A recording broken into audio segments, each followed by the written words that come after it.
Ramadan is around the corner, and just like you and us, many of the world's giants are looking forward to it. Because why not? It's one of the most beloved months across the globe. Each year in Ramadan, world-known firms and state departments arrange iftars alongside fasting challenges where many non-Muslims do Islamic fasting to experience what Muslims experience the whole month. These events and arrangements cause people to understand the whole perspective behind fasting and Islamic culture. This year will certainly be different, because this time, it's the players from the renowned world-famous Premier League club Chelsea FC. Chelsea FC has just announced that they'll be conducting an open iftar on the 26th of March 2023 on the side of the pitch at Stamford Bridge Stadium, UK, which caused a lot of excitement in the physical and virtual Chelsea FC fan groups, especially among young Muslim men. This open iftar will be arranged by the staff itself, and it's expected that many of the Chelsea Muslim fans will be invited to sit at the table. It is said that they will also be inviting school students to enjoy the open iftar. The most interesting thing about it is that it's the first time ever any football team has arranged such an event. Chelsea wrote on its official website this week that, on Sunday 26th March, Chelsea Foundation will host an open iftar at the side of the pitch at Stamford Bridge, in what will be a first for the club and a Premier League stadium. Continuing above, they informed fans that the UK's largest community event in Ramadan, Open Iftar, allows Muslims observing Ramadan the opportunity to gather to break their fast together, as well as providing a safe space for mutual dialogue and engagement. Many of the young men loved the initiative and responded excitingly.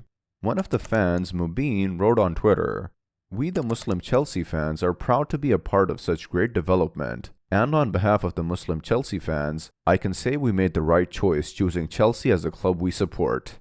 The president of Chelsea Foundation told The Blues in his interview that, "I'm delighted to announce our open iftar alongside the Ramadan Tent Project, and we're extremely proud to be the first Premier League club to be doing so. Recognizing Ramadan in our Muslim community is a crucial aspect of our work in promoting religious tolerance, and I look forward to welcoming everyone on Sunday 26th March. Many people outside London might not be aware of the Ramadan Tent Project, but it's been one of the most popular projects in London since 2013, not only among Muslims but non-Muslims as well. The Ramadan Tent program was started when the founder of the tent program, Umar Salah, a Turkish descent footballer, noticed the condition of homeless university students during the London riots. In 2011, a lot of young people went through Ramadan without any food, and many were not even able to keep the fast by having proper suhoor because they didn't have anything to eat. It could be named as one of the hardest and most troublesome times for the new young Muslims coming to London for higher studies. Plus, the dark era of post-9/11 also played a huge role in increasing all the man-made distress for these young people hoping for the stars, even on the darkest nights on the streets of London. In one of his old interviews, Umar Salah told one of the interviewers, "I remember starting in the summer of 2011, when there was that huge outbreak of violence across the streets, and the lack of spaces for young Muslim people to engage in. So we wanted to ensure we had a safe space to break bread." In the same interview, he continued and said, "Our main aim in all of this is to bring communities together." It was years ago, and this resulted in him taking the initiative to help as many students as he could, which he is still doing. Later, he joined hands with a slew of influencers, politicians like Sadiq Khan, Oscar-winning celebrities like Riz Ahmed, and other prominent Muslim leaders in London to support his goal to feed as many as he could. Not only that, but he has received the backing of many renowned non-Muslims on his path of filling empty bellies.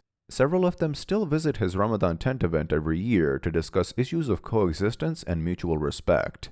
The support has increased so much that even Aston Villa Football Club, at the rate of AVFC Foundation, are also planning to take steps to support organizations arranging iftar campaigns this Ramadan, including the Ramadan Tent Open Iftar 2023.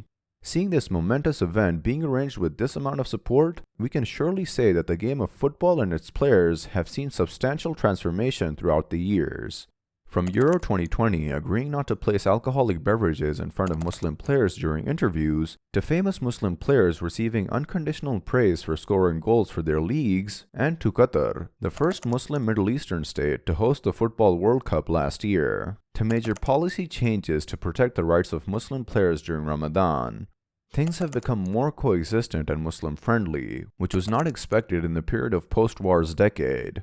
The FA states that it opposes all kinds of bias, as indicated in its Time for Change plan, where one of its primary drivers of change is to provide a sport devoid of prejudice. And so the rule states. Rule B5, Football and Religious Observance.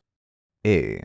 A participant cannot be compelled to play football on bona fide occasions where religious observance precludes such activity, save where the participant 1.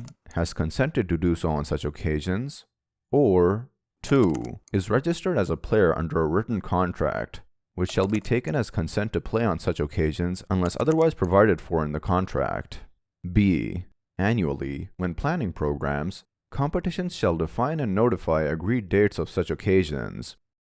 This regulation was originally applied to the grassroots league, where it was stated that any contests that fell within Ramadan can be contested either after the setting sun, after Iftar, or after Ramadan, after Eid.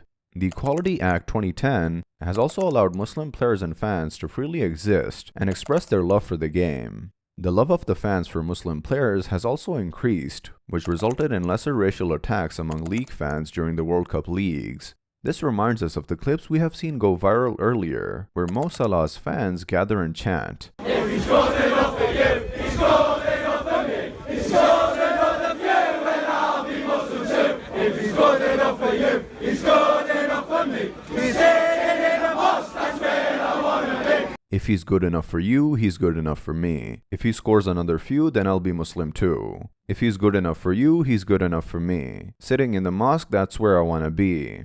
Maybe it's because of this chant or Mo's fighting charm that Liverpool supporters have gotten more welcoming of diverse cultures throughout the years. Who knows? Despite this, there is still much room for improvement, particularly in verbal and nonverbal interactions. The online virtual exchanges that occurred during the World Cup last year, as well as the prejudice suffered by Qatar and Muslims through media outlets such as the BBC and state governments such as Germany, were highly disrespectful towards people of color and Islam. Let us know what you think about this in the comments.